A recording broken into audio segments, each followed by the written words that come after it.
deceitful, I am the gambling. Of the splendid, I am the splendour. I am victory, I am determination, and I am the goodness of the good. The first part of this verse is worth thinking about. God says that the deceitful, the gambling is his vibhuti. When Sri Krishna says this, then people ask the question that God is counting gambling as his divine manifestation. Gambling is such a wrong activity, and yet God is still saying that it is his vibhuti. Yes, but in what way? If we look at it in one way, then the Supreme Soul resides in each and every object, person, activity, circumstance, event, etc. In each and every level of society, be it high, medium, or low. Otherwise that object, person, activity, circumstance, or event would not be able to last. If the Lord is not there, then it would not have had an existence. Therefore, everything that is happening in this world, whether it is good or bad, pure or impure, etc., all of it is running because of the energy of the Supreme Soul. There can be nothing in this universe apart from the power and the energy of the Supreme Soul. In this way, just like we say high, medium, or low, there are human beings, objects, activities, circumstances, or events that are sattvic, good, rajasi, passionate, or tamasi, slothful, and the Supreme Soul resides in all of these. It is a characteristic of Vibhuti Yoga, the yoga of the Lord's divine manifestations, to enable one to see the Lord everywhere. If the Supreme Soul resides in everyone, then God certainly also resides in tamasi, slothful activities. Gambling is a tamasi activity and is a low activity. The Lord is even in this. Gambling can ruin a human being, but over here where the Lord is saying that gambling is his vibhuti, the meaning of this is that the Lord is not giving one the permission to do the activity of gambling. People interpret this part of the verse wrongly and say that if the Lord resides in gambling, then what problem is there? No, you cannot make that argument that when the same Sri Krishna described his vibhuti earlier, then he said that of the beast, I am the king of beasts, lion. Mriganam cha mrigendro aham. If the lion is good, then go play with the lion and the god in the lion. You cannot go and play with the lion. Sri Krishna also said earlier that of the Vasus, I am Agni. Vasanam Bhavakash cha asmi. Then if you go by this gambling rule, then go and jump in the fire. If you go by this argument, then it will not work, because God is in each and every creature. You cannot jump in fire. Sri Krishna also said that of fishes, I am the alligator. Jasanam Makash cha asmi. If you go by this gambling rule, then put your foot in an alligator's mouth and say, here, God, take my foot. You cannot give your foot to the alligator. Sri Krishna certainly said this, that of fishes, alligators are his vibhuti, but we do not give our foot to the mouth of an alligator. Sri Krishna certainly said that of Vasus, fire is his vibhuti, but we do not jump in fire. Sri Krishna certainly said that of the beast, the king of beasts, lion, is his vibhuti. And despite hearing this, we do not go and play with lions. Sri Krishna also said that I am death of the all-devouring, and that death is also his vibhuti. If we go by the gambling rule, many can say that God says that death is his vibhuti, and therefore we should leave everything and take our lives. But we do not take our lives. We do not even give ourselves to death. In the same way, when God says here that of the deceitful, gambling is his vibhuti, then this does not mean that God is telling us to participate in gambling. We should not therefore misinterpret this part of the verse.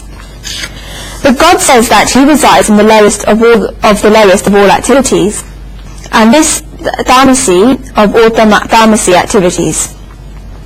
This is all that I wish to say here. People who try to be clever create new incorrect meanings out of the true meanings. We should be afraid of those people who are too educated. There is a very nice saying in Sanskrit that Sakshara viparit ashtra lakshasa eva ujayate. The more educated one is, then if the person cannot look after what he has learnt, then this saying tells us what happens. Sakshara means educated, and rakshasa, which is sakshara, educated spelled backwards means demon. Therefore, if a person is educated, then it is good. But if the person cannot look after what he has learned, then he turns backwards completely and becomes a demon. Thinkers say it very nicely that if a person is not too sakshara educated, then it is fine. But a person must be saras, good. Saras spelled forward is saras, and saras spelled backwards is also saras, which is good. Those who are sakshara, educated and very literal, say that when God says that of the deceitful, I am gambling, he is giving people permission to participate in the gambling. This is incorrect, because God is saying that he resides in each and every activity. Shri Krishna says he is the Digg, splendour of the Dejasvinam, splendid. God is splendour, and splendour is his vibhuti. In vibhuti, God says that some things in particular are very important. I will write about this when the verse comes, but Digg in particular is very important. Wherever you see Digg, be it Digg of beauty, Digg of morals, which is much higher than Digg of beauty, Digg of qualities, Digg of wisdom, Digg of power, Digg of fame, and all other different types of Digg, and whoever has this Dejasvita, splendour, Shri Krishna says that this is his vibhuti. For the same reasons, Shri Krishna will later say in this verse that Shri Krishna says that of those who are sattvic, good, and sattva, goodness, is his vibhuti. God says that of those who are victorious, victory is his vibhuti. Chitrinam jaya asmi. Whenever we get success in life, understand that it is because of this grace of the Supreme Soul. What normally happens in reality is that when one is defeated, then one says that it is whatever the Lord wishes. But when they achieve victory in life, then they say that I earned it. Therefore, for such people, if they are defeated, then it is the wish of the Supreme Soul. And if they win, then it is their own wish. This is what the person feels. In reality, what is that their victory is God's. That is why God says in this verse, I am victory. God did not say that, I am defeat. God is victory and not defeat. If one gets defeated, then they have not made enough effort somewhere. If one gets defeated, then they did not put enough energy somewhere. One went on the wrong path somewhere, or one could not make the right decision. That is why the Lord says that I am victory. There is another reason why God says that I am victory. When a person gets victory, then at the time of victory this person's ego grows. If at the time the person realizes that he himself is not this victory, and that this victory is of the Supreme Soul, then at that time the person will not get egotism. It is nice to remember God in defeat, and it is not wrong, but particularly in victory one should certainly remember the Supreme Soul. That is why God says, I am victory. The majority of people forget God in victory. In the Gena Upanishad, there is a very nice small story. All the gods became victorious. When the gods became victorious, then they became arrogant. They thought that we are so powerful and there is nobody like us. We have achieved such a big victory. In reality, people achieve victory because of the truth of Brahman and the supreme truth. The gods forgot about this. The truth that Brahman wanted to give a message to the gods, and therefore he took the form of a very nice yaksha, benevolent nature spirit. The gods were sitting there inside, thinking about the victory they had just achieved, and had become arrogant. The yaksha, which was a form of Brahman, went and stood a certain distance away from them. The gods began talking about who this must be. They did not know who he was, what he was, or how long he had been standing there. They spoke between themselves, and first of all Indra, the king of the gods, said to Agni, the god of fire, that go and investigate who this is. Agni had so much arrogance himself that when he came and stood in front of the yaksha asked, brother, who are you? Agni said, I am Jata Vedas, he who knows all creatures. I am Agni, the god of fire, and my power and my transduction is such that if I wanted, then I can burn the earth into 6 parts. I can finish it off, such is my power. On hearing this, Yaksha said, is that true? Do you have this much power? He picked up a blade of grass and placed it in front of Agni. and asked him to burn it. Agni made a lot of efforts by blowing and blowing. He made so much effort, but leaving aside burning, the blade of grass did not even move. Agni went back tired. Indra then sent Vayu, the god of wind. Vayu said, you could not go and find out, so I will go investigate who he is. Vayu went and stood in front of the Yaksha, the benevolent nature spirit. The Yaksha asked the very same question, brother, who are you? Vayu said, I am Vayu. The Yaksha asked, what do you do? What do you do? Do you have an occupation? Vayu said that my occupation is such that if I wanted to, then I can blow away the whole world. Such is my power, I can take anything from one place to another if I wanted. I can blow away and throw away the whole world if I wanted. On hearing this, Yaksha said, is that true? Can you blow away this blade of grass? Vayu also used all his efforts, but the blade of grass did not move. Vayu went back. All of the gods went one by one, and they all came back. In the end, Indra himself came.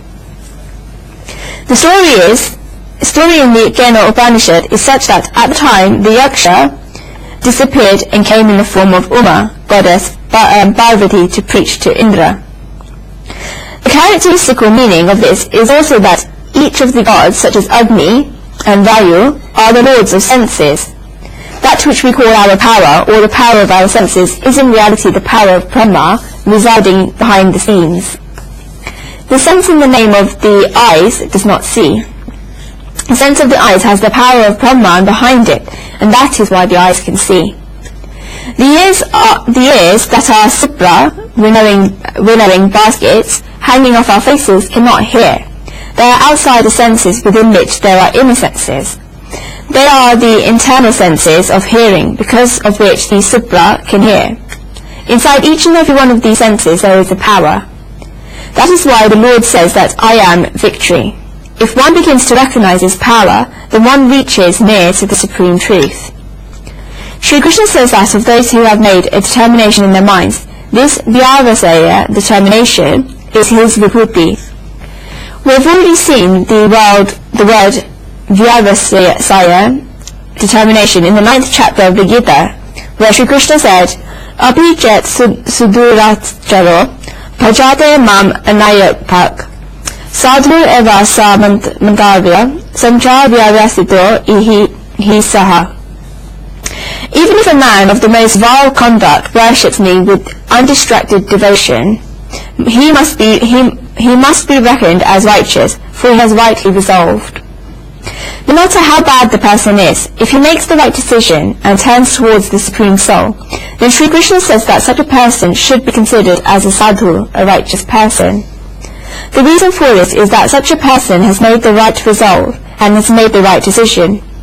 Whatever decisions one has in life, God says that the right decisions and the great decisions are Him. Each and every action begins with a decision. If one does not make a decision, then they cannot perform an action. For example, there is a discourse between 5 and 7 p.m. in the evening every day. When the holy discourse is finishes at 7 p.m., one day you get up to go home, and at that time you make a decision that we will come back tomorrow at 5 p.m. A decision you made while going home in the evening yesterday that you will come back at 5 p.m. was a reason why you were able to come back at 5 p.m. the next day. Otherwise you would not be able to come at 5 p.m. In order to come to the discourse at 5 p.m., you may have left your house at 3 p.m. or 4 p.m. But if you look at the activity of coming to the discourse spiritually, and according to the scriptures, then this activity happened as a result of you making a decision at 7 p.m. the day before. This is because if you had not made that decision, then you would not have come back at that time.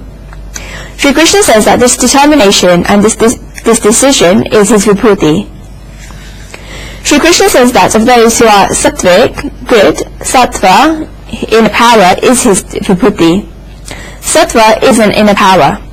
You cannot find translation of the Sanskrit word sattva in English or in any other language. Sattva means inner strength. After making the decision, it is the attitude that I will successfully achieve the fruit of my activities, and I will do it in the right way. Sattva is not only earning consequences, the purification of the means is also essential in sattva. But once that determination happens, and one has made complete preparations to make the effort, then it is sattva. There are many verses in Sanskrit that I like very much. I can even say that they have given a lot of great people a lot of inspiration in life. They make the most unhappy of all unhappy people arise. Such are these verses. Mahatam kriya siddhi sattva bhavati mahatan nopa karane. When great people achieve success in their activities, then it is because of their inner strength. When great people achieve success in their activities, it is because of their inner strength and not the instruments that they achieve this success.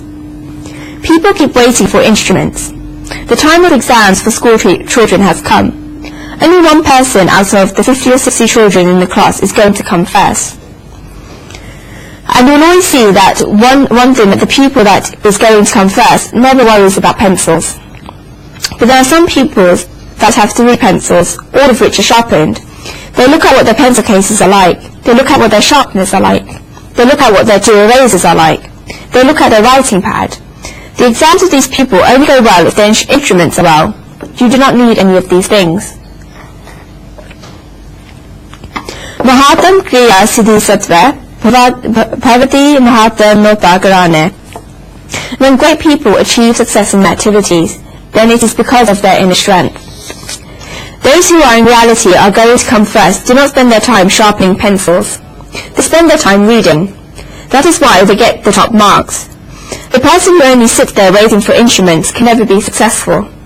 You need instruments in order to be successful, and there is no denying that one should not sit there waiting for instruments. One should create instruments.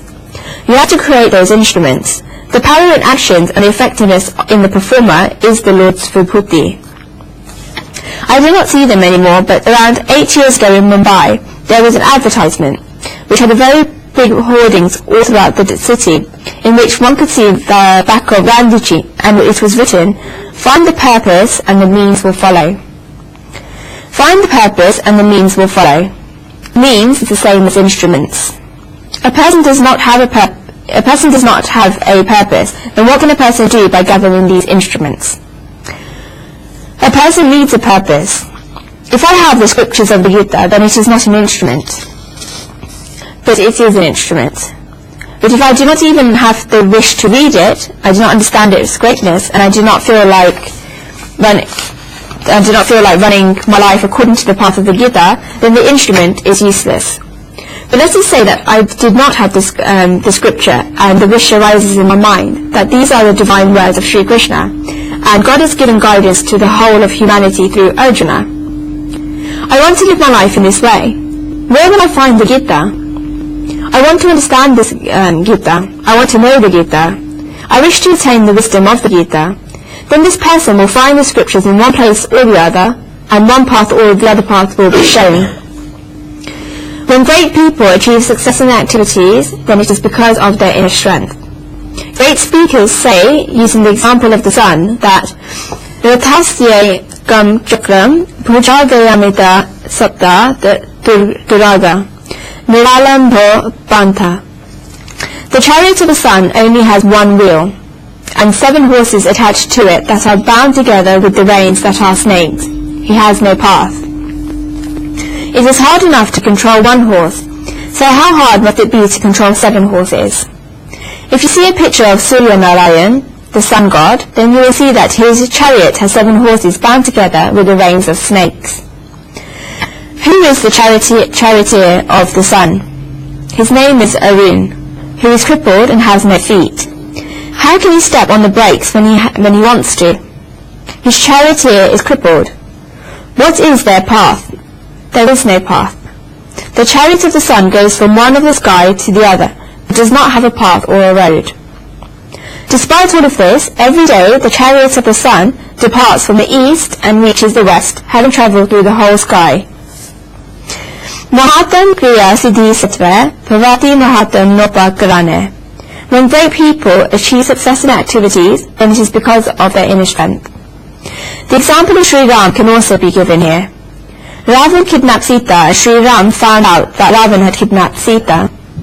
Ram had to kill Ravan, but how would he kill Ravan? There were both Ram and Lakshman in the forest with just bows and arrows and nothing else.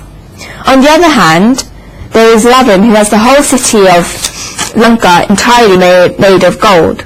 Ravan had so much wealth, power of Maya, illusion, the strength of demons, and everything else. What did Sri Ramchandraji do? He took the help of the monkeys and bears and defeated Ravan. Vipaksha Paulastyo Mahatam Kriya Siddhi Sattva Bhavati Mahata Nopakarane. When great people achieve success in their activities, then it is because of their inner strength. Sri Krishna says that the sattva, inner power of Sattvik, the inner power of good, is his vibhuti, divine manifestation. End of verse.